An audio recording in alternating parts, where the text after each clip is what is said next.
tell us a little bit about yourself and how you got into esports. Yeah, so I have grown up pretty much playing video games like my whole life. It all started with a little like DS for my birthday whenever I was 5. And I remember the little game I played on it was like a little like Daffy Duck, like Looney Tunes game.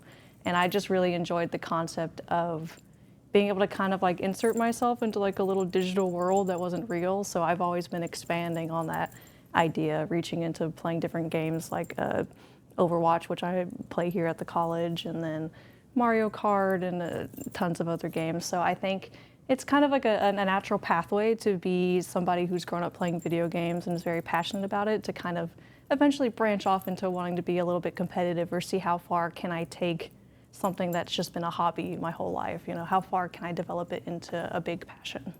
My first experience with esports was kind of on my own in the beginning because I played a lot of Pokemon and I started messing around in the competitive Pokemon scene, but that was very short-lived because it's not a very easy accessible area, and the first tournament I ever did, I got destroyed in the first round, so it was very demotivating from there.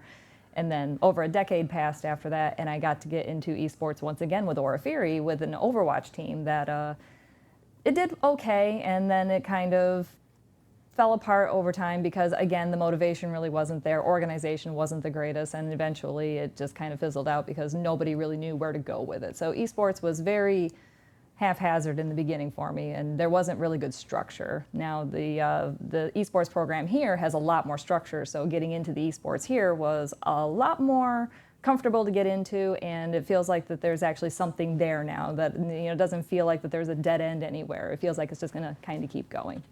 What games do you compete in at Brazosport College, and what role do you play on each of the teams? So for our Mario Kart team, I'm one of like the core players for the team. I've been a member since it was formed. I'm currently on the Mario Kart team, and I am the captain of the Mario Kart team, so that means I handle the practices, I handle making sure everybody's there on time and letting know when practices is and if practices are changing or if we're doing something more targeted with practice that day. And then for my third team, I play on the Mario Kart team, which is a lot of, there's friendly fire, watch yourself, tell people where you are, try to get into a higher position without hurting your teammates, and that kind of stuff. And I also, I'm a member of the Mario Kart team, which I've really enjoyed doing. And I'm also a substitute player for the Marvel Rivals team here on campus.